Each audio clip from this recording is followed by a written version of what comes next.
This is Democracy Now!, democracynow.org, the War and Peace Report. I'm Amy Goodman as we turn to Nashville, Tennessee, where funeral services begin today for the 3 9-year-old children killed in a mass shooting at the Covenant School Monday, along with 3 adults. This comes as a dramatic scene unfolded Thursday as more than 1,000 students flooded the Tennessee state capitol in downtown Nashville to call for gun control.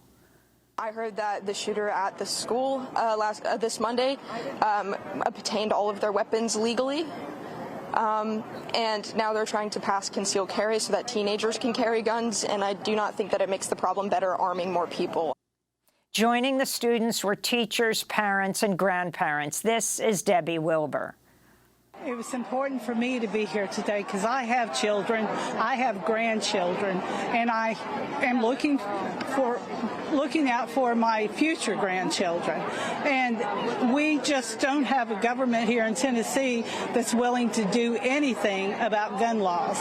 And no one, in my opinion, needs an AR-15. I think all weapons like that, assault weapons, should be banned. The only person that should be carrying assault weapons is the military. Protesters also lined the halls inside the state capitol as Tennessee Highway Patrol members escorted lawmakers to the House chamber. He didn't do anything. Dead children? Come on. You like dead children? Get out of the way. How do you feel As chants rang out in the halls, 2 freshman state Democratic lawmakers used a bullhorn on the chamber floor to interrupt the session underway and call on their colleagues to address gun safety. Republicans hold a supermajority in Tennessee's legislature have loosened gun restrictions. Republican Governor Bill Lee signed a permitless carry bill into law at Beretta Gun Factory, and state lawmakers failed to pass a red flag law that may have prevented the shooter from legally acquiring 3 of the guns used in Monday's attack because they'd reportedly been under doctor's care for an emotional disorder. Tennessee Republicans are now considering measures to further deregulate gun laws. One bill would let people as young as 18 carry rifles and shotguns in public without a permit. Another would allow education workers to carry concealed handguns on school grounds with a permit. A recently resurfaced 2021 Christmas card from Republican Tennessee Congressmember Andy Ogles, who represents the district where Covenant School is located in Nashville, shows him posing with his wife and children, all holding their long guns, their Christmas card. This was Ogles' fellow Tennessee Republican Congressmember Tim Burchett's response to Monday's shooting.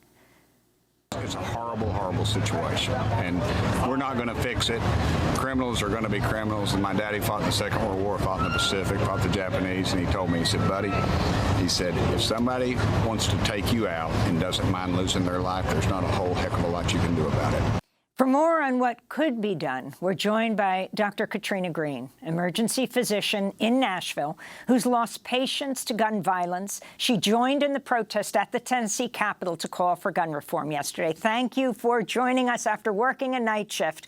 Talk about the protest and what you're demanding, and also talk about what assault weapons mean when someone is shot by one. Thank you so much for having me. So yesterday was a tough day for a lot of us. This has been a tough week in Nashville, but it was really encouraging to see how many people showed up at the state capitol yesterday, especially the young people.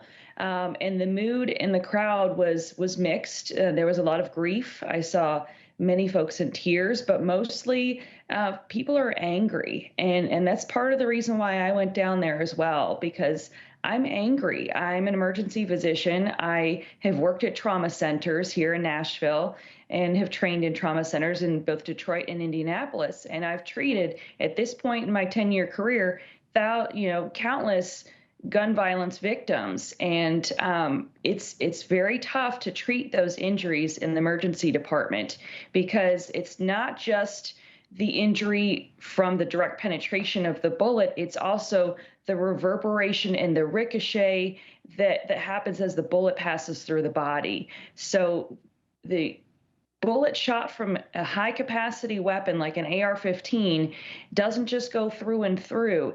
It shatters everything that it passes by as it enters and exits the body.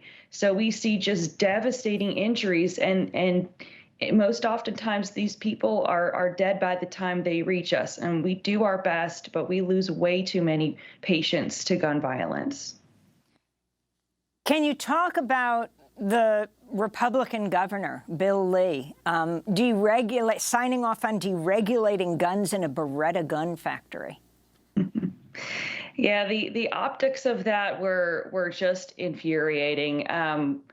Tennessee has become a state where it just seems like they want everybody to have a gun, no matter what. And so signing that bill in a gun factory, it basically signals that they are siding with the gun lobby and the gun manufacturers, and they really don't care how many people in Tennessee get hurt and die as a result of this guns for all policy that they're advocating for. The first funeral is being held today for a little girl, a 9-year-old who loved pink, and they're asking everyone to wear pink to the funeral. She loved bright colors, Evelyn Dickhouse. Can you talk about the response of Nashville, of the whole community, and how prevalent is your demand for gun control? So the response from the community has been an outpouring of love and togetherness and the sense of community. You know, that's kind of the Nashville way. We've been through a lot in the last few years. We've had a tornado, and we've gone through the same pandemic everyone else has gone through. We had a bombing downtown on Christmas Day. I believe that was in 2020 as well.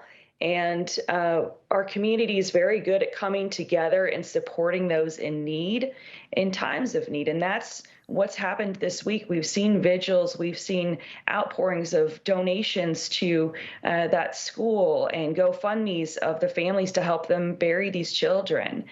I myself have a nephew that's 9 years old, the same age as these children, and I just cannot imagine what these families are going through. And so I wholeheartedly support them and just want them to know that they are loved, and we are all devastated by the loss that they are feeling. I mean, talking about this hitting close to home, the governor who signed the deregulation of guns in a gun factory, on Monday night, his wife, Tennessee's First Lady, Maria Lee, was set to have dinner with one of her best friends, Cindy Peake, an old colleague from her teacher days who planned to spend the day as a substitute teacher at the Covenant School.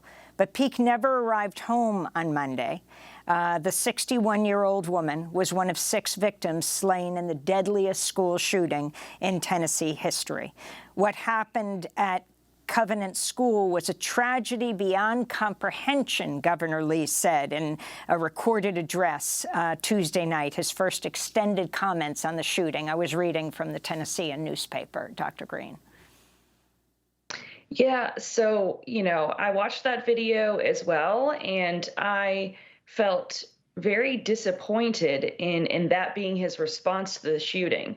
He did not, as far as I know, go down and visit the school to comfort those families. But I know there were state lawmakers who were there in the church across the street. There was the reunification center, holding hands of families that were waiting for word about whether their loved ones were alive or coming home. And, you know, for Governor Lee's wife to be so closely tied to this school and for him to not even show up, I mean, there's a reason why the crowd was chanting cowards yesterday, because that's what we all feel collectively as a city, that we're the capital city. You know, he's here conducting his business. He lives in Franklin, which is a suburb just south of here. Why doesn't he show up? Why isn't he in our community? I do not see a lot of leadership coming from our governor. What I see is a failure of leadership. You've written a lot of commentary, Dr. Katrina Green, about the fight for reproductive rights in Tennessee, where there was an attempt to criminalize doctors who performed abortions to save the life of a pregnant person.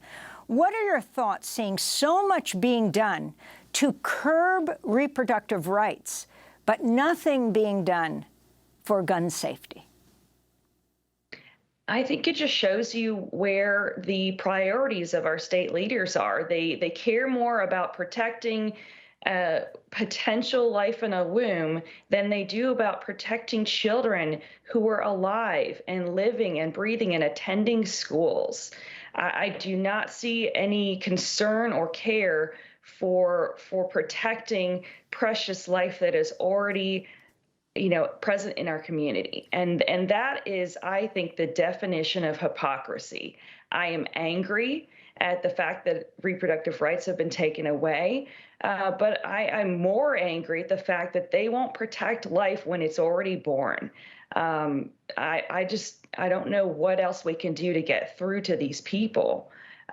Pro-life is not pro-AR-15. Pro-life is not, lax gun laws. If you want to protect children, keep guns out of the hands of folks who would do them harm.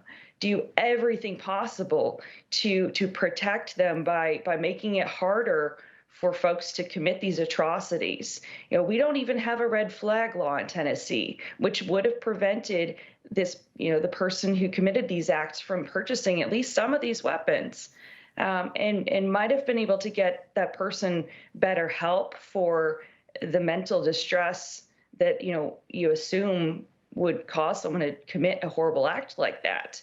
The most common sense thing to me would be to institute a red flag law so that we can disarm folks who are going through a mental crisis, and not just folks who are having homicidal thoughts, but suicidal thoughts. We lose so many Tennesseans to gun suicides every year as well. And I've been present in those emergency rooms as well. And it is very hard to treat those. And those families are in a rough way as well. Well, Dr. Katrina Green, we thank you so much for being with us. Our condolences for your whole community.